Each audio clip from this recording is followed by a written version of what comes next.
तो कंप्यूटर की जो हम एक इम्पोर्टेंट सीरीज स्टार्ट कर चुके थे उसका सेकंड पार्ट आने वाला है। फर्स्ट वाले पार्ट में बेसिक इंट्रोडक्शन आपको कंप्यूटर का बता दिया था, सारी डिटेल्स वहां पर कवर है। आज सेकंड पार्ट रहने वाला है।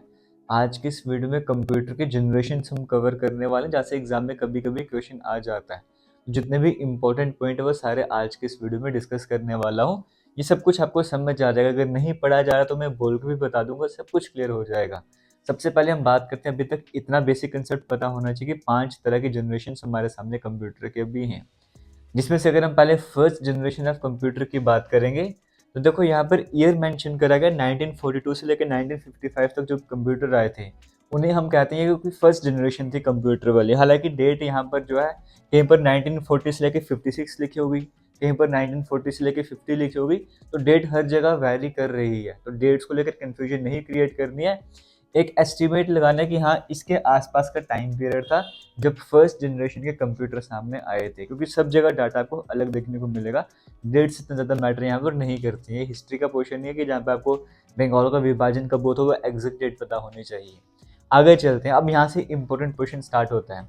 जो हमारे पास सबसे पहले जनरेशन थी कंप्यूटर वाली, वहाँ पर अगर मैं बात करूँ मेन इलेक्ट्रिसिटी सप्लाई के लिए या मेन इलेक्ट्रॉनिक कंपोनेंट कौन सा था, वो हमारे पास वैक्यूम ट्यूब हुआ करती थी। ट्यूब जो कि वैक्यूम वाली है वो हुआ करती थी। तो वैक्यूम ट्यूब में होता क्या था बेसिकली, देखो अगर मैं आपको बात करूँ थर्मोनिक इमिशन के प्रिंसिपल पे काम किया करते थे। इसमें एनोड कैथोड रहा करता था, कैथोड की मेटालिक प्लेट रहा करती थी वहाँ पर। सिंपल सा कंसेप्ट ऐसा क्वेश्चन एग्जाम में नहीं आएगा, बट जिसको क्यूरियोसिटी में उसको बताना चाहता हूँ। एनोड कैथोड का कंसेप्ट वहाँ पर देखने को मिलेगा। जब वहाँ पे हीट जनरेट होगी मेटालिक कैरेक्टर में तो वहाँ से इलेक्ट्रॉन्स एमिट होंगे, इलेक्ट्रॉन्स एजिक्ट करे जाएंगे। जो इलेक्ट्रॉन्स हैं वो नेगेटिव चार्ज होता है और एनोड का पार्शियली पॉजिटिव चार्ज होता है। तो वो इलेक्ट्रॉन्स कहाँ भागेंगे, पॉजिटिव चार्ज की तरफ। तो इलेक्ट्रॉन्स का फ्लो हो रहा है, इसी फ्लो ऑफ इलेक्ट्रॉन को तो करंट कहा जाता है। यानी कि इलेक्ट्रॉनिक कंपोनेंट मेन क्या था वहाँ पर, वैक्यूम ट्यूब्स जो है वहाँ पर काम किया करती थी इस तरह से। यानी कि वैक्यूम ट्यूब्स को वहाँ पर यूज किया जा रहा था। और उसके बाद क्या थे, मैग्नेटिक ड्रम्स। मैग्नेटिक ड्रम्स किस लिए यूज होते थे, वहाँ पे जो स्टोरेज यूनिट है, स्टोरेज के जो काम किया करते थे पहले जनरेशन वाले कंप्यूटर में, वो मैग्नेटिक ड्रम्स ये काम किया करते थे। अब अगर मैं बात करूं इनकी स्पीड की, तो स्पीड इनकी मिली सेकेंड्स में, जो इनकी प्रोसेसिंग स्पीड होती थी कितने जल्दी ये ऑपरेशन परफॉर्म करते हैं, वो मिली सेकेंड्स में मेजर करी जाती थी। एग्जाम्पल लेके बताऊं, कहा जाता है कि एडिशन या मल्टीप्लीकेशन करने के लिए 200 से 250 मिली सेकेंड तक का टाइम ये दिया करते थे। उसके बाद अगर आपको इनको इनपुट देना है तो इनको इनपुट कैसे दोगे, अगर आपने कोई प्रोग्रामिंग करी, इनको इनपुट आपको प्रोवाइड करना है वो कैसे दोगे।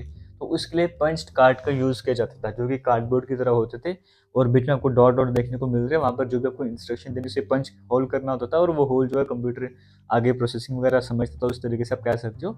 ये मेन है कि इनपुट के लिए पंच्ड कार्ड वहाँ पर यूज़ किया करते थे। और ऑब्वियस सी बात है, करंट चाहिए तो एसी करंट वहाँ पर होती थी। 1.5 लाख वाट के आसपास करंट वहाँ पर चाहिए होती थी। ये जो प्रोसेसिंग होती थी सीक्वेंशियल प्रोसेसिंग होती थी, मतलब एक टाइम पर मल्टीपल ऑपरेशन ही परफॉर्म करते थे। पहले एक ऑपरेशन कंप्लीट होगा फिर दूसरे ऑपरेशन की बारी आने वाली। एक टाइम पर कई तरह के काम ये नहीं किया करते थे, सीक्वेंशियल प्रोसेस सीक्वेंस के हिसाब से ये काम किया करते थे। इनकी कई तरह की एग्जाम्पल आपको देखने को मिल रही है, इनायक, एडवर्क, एडसेक। अब देखो एग्जाम में क्या है, एग्जाम में आपसे फुल फॉर्म बड़ी पूछता है कंप्यूटर वाले सेक्शन से। इनायक की फुल फॉर्म क्या है, एडवर्क की फुल फॉर्म क्या है। सबसे इंपॉर्टेंट कंप्यूटर पहले जनरेशन का या पहला जो इलेक्ट्रॉनिक कंप्यूटर है वो कौन सा है, इनायक ही है। अब आप अगर नोट्स बना रहे हो तो आपने इनायक की फुल फॉर्म सर्च करनी है। इनायक की, ये आपको मैं होम टास्क दे रहा हूँ। इनायक की फाउंडे मतलब इसकी इन्वेंशन कब करी गई थी, कब बनाया गया था वो आपको पता होना चाहिए। किसके द्वारा बनाया गया था, ये सारी डिटेल्स आपको पता होनी चाहिए। ये आपको मैं होम टास्क दे रहा हूँ, आपने खुद बैठ के नोट्स तैयार कर दे, क्योंकि यहाँ से एग्जाम में क्वेश्चन आता है। और अगर खुद फुल फॉर्म लिखोगे, खुद देखोगे किसने इसकी इन्वेंशन करी थी, तो आपके वो दिमाग में बात रहने वाली, कहीं ना कहीं आपके दिमाग में वो टच रहेगी, क्योंकि मेमोरी शार्प है तो टेंशन सारी खत्म हो जाएगी। तो पहले जनरेशन जो तो कंप्यूटर की उसके सारे बेसिक्स मैंने क्लियर कर दिए। अब जैसे इस इनायकी में एक बात करके चलूंगा, जैसे मैं आपको कहा कि वैक्यूम ट्यूब्स यहाँ पे यूज़ किया करते थे। अब एक एक कंप्यूटर में 18,000 19,000 के करीब वैक्यूम ट्यूब्स यहाँ पे यूज़ की जाती थी, जिसकी वजह से साइज़ बहुत बड़ा हो जाता था। 50 बाई 30 के कमरे, बड़े बड़े रूम होते थे, मतलब वहाँ पर कंप्यूटर, आज के जैसे हमारे बेडरूम में ये ड्राइंग रूम वगैरह, वहाँ पे तो कंप्यूटर फिट ही नहीं आते ये बोले। बड़े बड़े वहाँ पे रूम थे जहाँ पे कंप्यूटर को इंस्टॉल किया जाता था, जहाँ पे कंप्यूटर का सेटअप रहा करता था। और 18,000 वैक्यूम ट्यूब एक एक कंप्यूटर में, 19,000 वैक्यूम ट्यूब, जिसकी वजह से क्या होता था, अब वैक्यूम ट्यूब से हीट वहाँ पे जनरेट होगी ही होगी। तो इतनी हीट जनरेट होती थी कि यहाँ जहाँ पर इन्हें रखा जाता था वहाँ पर एसी की रिक्वायरमेंट मस्ट थी कि वहाँ पर एसी होना ही होना चाहिए, वरना काम सारा खराब हो जाएगा। और उस टाइम पे एक भी पार्ट अगर डैमेज हो गया तो ऐसा था कि पार्ट आसानी से मिलते नहीं थे, पूरी तरह से डैमेज वहाँ पर देखने को मिलेगा। और जनरली साइंटिफिक पर्पस के लिए वहाँ पे यूज़ किया करते थे इस तरह के इस टाइम पे कैलकुलेशंस के कंप्यूटर वगैरह को। तो बेसिक डाटा जो भी है फर्स्ट जनरेशन कंप्यूटर का वो सारा मैंने आपसे शेयर कर लिया। उम्मीद करता हूँ आपको क्लैरिटी मिल रही होगी। होम टास्क मैंने आपको दिया है ये फुल फॉर्म, और साथ ही साथ ये जो आपको मैंने होम टास्क दिए, एक काम आपको और ऐड करना है। फर्स्ट जनरेशन कंप्यूटर की और भी 4-5 एग्जाम्पल नेट से सर्च करो और अपने नोट्स में ऐड करो। आपसे एग्जाम में डायरेक्टली पूछता है कि IBM 650 किसकी एग्जाम्पल थी, तो आपको पता होगा कि फर्स्ट जनरेशन कंप्यूटर की एग्जाम्पल थी। यहाँ पर कोई और नाम दे दिए तो काम खराब होने वाला है, क्योंकि एग्जाम में जनरली अब हमेशा सेम क्वेश्चन तो आने नहीं वाले, कोई चेंज आने वाला है। तो चेंज ऐसा ही हो सकता है कि नया कंप्यूटर का नाम दे देगा, ये कौन सी जनरेशन का कंप्यूटर है वो आपको पता होना चाहिए। अब हर बार आप 3-4 चीज़ें ही पढ़ के जाओगे जनरेशन ऑफ कंप्यूटर में कि पहले में वैक्यूम ट्यूब यूज़ किया करते थे, पंच कार्ड थे, सीक्वेंशियल प्रोसेसिंग थी, बात नहीं बनने वाली है। हमेशा अपडेटेड रहना, नई-नई चीज़ें ऐड करते जानी है, ठीक है? नोट्स अगर बनाए हुए हैं, हमेशा स्पेस रखा करो, कुछ नया वहाँ पर ऐड किया करो। तो फर्स्ट जनरेशन वाले कंप्यूटर का कंसेप्ट आपको यहाँ पर फिलहाल उम्मीद करता हूँ, समझता हूँ कि क्लियर हो गया होगा। चलते हैं सेकंड वाले कंसेप्ट की तरफ। अब वैक्यूम ट्यूब की कहानी खत्म। सेकंड जनरेशन के कंप्यूटर 1955 से 64, फिर सब लोगों का डेट पे ज़्यादा फोकस नहीं करना है, एक एस्टिमेट लगाना। यहाँ पर क्या था, वैक्यूम ट्यूब्स को रिप्लेस कर दिया था। वैक्यूम ट्यूब को रिप्लेस करके अब यहाँ पर ट्रांजिस्टर आ गए थे, है ना? ट्रांजिस्टर अगर आप जैसे देखोगे भी स्क्रीन में क्या तो दिख रहा होगा, 3-3 तरह के टर्मिनल हैं, एक इनपुट की तरह, एक आउटपुट की तरह, कंट्रोल स्विच की तरह काम किया करता था। और ट्रांजिस्टर की बात करें, एक तो हीट कम जनरेट करेंगे, दूसरा ये है कि साइज में छोटे होते हैं। अगर मैं वैक्यूम ट्यूब से कंपैरिजन करूँ, तो अगर आप एक वैक्यूम ट्यूब लगा दो, उस एक वैक्यूम ट्यूब वो जितनी जगह रहा है उतनी जगह पे 200 ट्रांजिस्टर आप लगा सकते हो। तो समझ सकते हो कि कंप्यूटर का साइज अचानक से कितना कम हो गया होगा, क्योंकि एक वैक्यूम ट्यूब 200 ट्रांजिस्टर, तो साइज बड़ा कम हो गया था। यहाँ पे हीट कम लिबरेट हो रही थी। हालांकि एसी की जरूरत अभी भी इन कंप्यूटर को पड़ रही थी, क्योंकि हीट चाहे कम लिबरेट हो रही थी, लेकिन इतनी हो रही थी कि एसी की जरूरत अभी भी थी। तो यहाँ पे ट्रांजिस्टर का यूज किया जाता है। मेन कंसेप्ट आपको ये समझना है, वैक्यूम ट्यूब को रिप्लेस कर दिया गया था।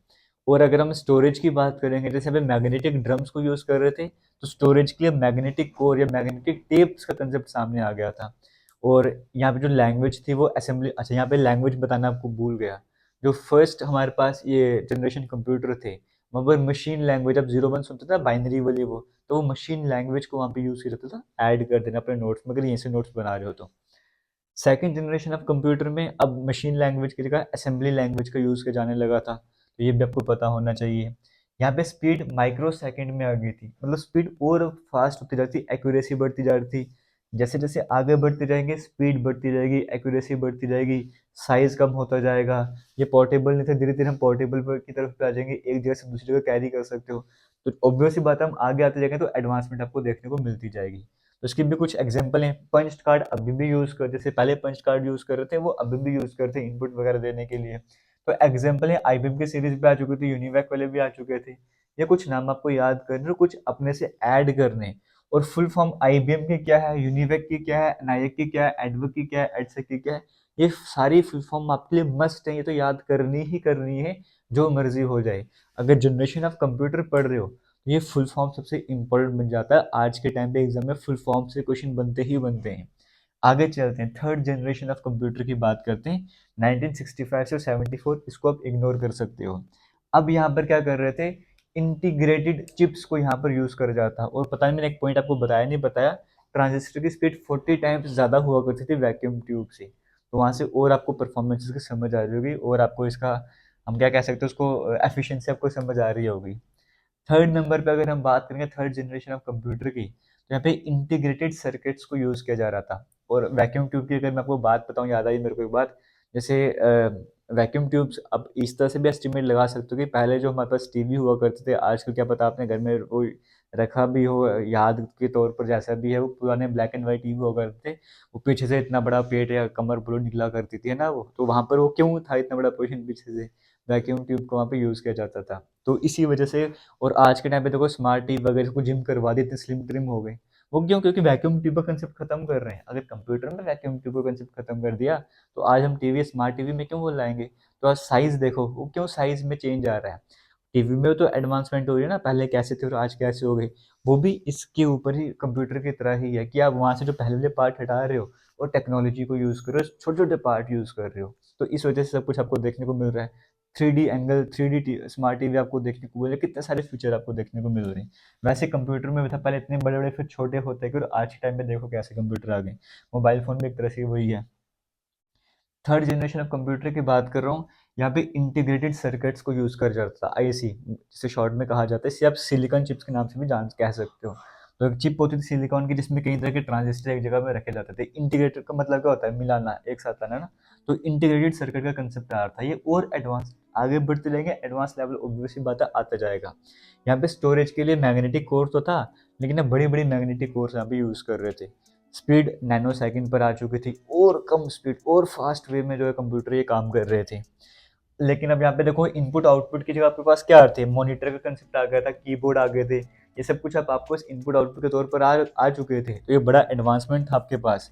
तो ये जैसे मैंने आपको बताया, लैंग्वेज, हाई लेवल लैंग्वेज का यूज़, जैसे फोर्ट्रॉन हो गया, कोबोल हो गया, इस तरह की हाई लेवल लैंग्वेज का यूज़ करा जाता है। एग्जाम्पल के तौर पे आईबीएम की सीरीज़ है, एनसीआर है, हनीवेल की सीरीज़ वगैरह आपको देखने को मिल रही है। तो फिर से बोलूँगा, ये सब कुछ आपको और ऐड करनी है, एग्जाम्पल आपके लिए इंपॉर्टेंट रहने वाली है। तो थर्ड जनरेशन कंप्यूटर भी खत्म हो जाते हैं। वैक्यूम ट्यूब्स को रिप्लेस करके ट्रांजिस्टर आए थे, ट्रांजिस्टर को रिप्लेस करके तो आईसी इंटीग्रेटेड सर्किट आ गए थे। मैग्नेटिक ड्रम थे, मैग्नेटिक कोर थी, बड़ी मैग्नेटिक कोर आ गई। मशीन लैंग्वेज थी, assembly language, high level language. तो ये कुछ पॉइंट्स है जो आपको याद करने बड़े इंपॉर्टेंट रहने वाले हैं। उसके बाद अगर हम फोर्थ जनरेशन की बात करें, 1971 से लेकर जो आज तक चली आ रही है, कहीं पर आपको देखने को मिलेगा 1970 से लेकर 1990 तक की जो जनरेशन थी, जो भी है 1971 के बाद वाली थी। इसमें क्या था, इंटीग्रेटेड सर्किट को रिप्लेस करके लार्ज स्केल बड़े अमाउंट में इंटीग्रेटेड सर्किट आ गए थे, LSI जिसे कहा जा रहा था। तो इसको भी फिर फोर्थ जनरेशन में इसका एडवांस लेवल आ गया था, VLSI, very large scale integrated circuit आ गया था, यानी कि माइक्रो प्रोसेसर का कंसेप्ट आपके सामने आ गया था। माइक्रो प्रोसेसर हम यहाँ पे यूज़ कर रहे थे, ऑब्वियस सी बात है एडवांस लेवल पे हम पहुँच चुके थे। तो सेमीकंडक्टर यूज़ करते हैं, मतलब प्राइमरी मेमोरी के तौर पे सेमीकंडक्टर वगैरह भी हम यहाँ पे यूज़ कर रहे थे। और ऑपरेटिंग सिस्टम GUI, अब ये ग्राफिकल वाला क्या इसकी फुल फॉर्म है, आप मुझे कमेंट सेक्शन में कमेंट करके बता दो। इस तरह के ऑपरेटिंग सिस्टम आपके पास आ गए थे। स्पीड पिको सेकेंड, मतलब और खतरनाक स्पीड यहाँ पे बनती जा रही है। और हाई लेवल लैंग्वेजेस का इसमें यूज़ किया जा रहा था। तो ये एप्पल वाली, IBM वाली सीरीज अभी भी आगे चल रही थी, इस तरह से कंटिन्यू कर रही थी। और लास्ट में फिफ्थ जनरेशन कंप्यूटर आता है, जो कि आज के टाइम पे हम यूज़ करें, फिर जो फ्यूचर में हम यूज़ करने वाले फिफ्थ जनरेशन कंप्यूटर की कैटेगरी में आते हैं। तो यहाँ पे जैसे VLSI था ना, लार्ज स्केल, फिर वेरी लार्ज स्केल, अब यहाँ पे ultra large scale integrated chips यहाँ पर आ चुकी हैं यहाँ पर। तो आर्टिफिशियल इंटेलिजेंस का यूज़ किया जा रहा है आज के टाइम पे। अब जैसे लैपटॉप यूज़ कर रहे हो, ये अपना मोबाइल यूज़ कर रहे हो, वो सब भी किस में आ जाएंगे, फिफ्थ जनरेशन कंप्यूटर में ही आ जाएंगे। बाकी आपको आज के टाइम के कंप्यूटर को तो पता ही है क्या क्या सिस्टम रहने वाला है, किस तरह की विंडोज़ वगैरह ऑपरेटिंग सिस्टम क्या है, तो वो ज़्यादा कवर करने की ज़रूरत नहीं है। मेन पहले 3-4 आप याद करो, 2-3 अगर आप याद कर लोगे, एग्जाम में अगर यहाँ से क्वेश्चन आते हैं तो फर्स्ट, सेकंड या थर्ड जनरेशन से ही आता है, वही आपके लिए इंपॉर्टेंट रहने वाला है। सारे पॉइंट्स आपको याद करने हैं कि मेन इलेक्ट्रॉनिक कंपोनेंट कौन सा है, स्टोरेज के लिए क्या यूज़ कर रहे हैं, स्पीड किस में है। उसके बाद अगर हम बात करें यहाँ पे इनपुट आउटपुट का क्या चल रहा है यहाँ पर, तो ये सारे और एग्जाम्पल इनके क्या हैं, ये कुछ पॉइंट्स है जो आपको याद करते हैं। तो इसी के साथ जनरेशन वाला कंप्यूटर, जो जनरेशन है कंप्यूटर की, वो वाला टॉपिक भी आज कवर करते हैं, खत्म होता है। उम्मीद करता हूँ आपको समझ आया हो। फिर भी किसी तरह का डाउट होगा आप कमेंट सेक्शन में पूछ सकते हो, और आने वाली वीडियोस इसी तरह से आपको मिलती रहेंगी, बस वीडियोस को शेयर करते जाना है। थैंक यू, जय हिंद।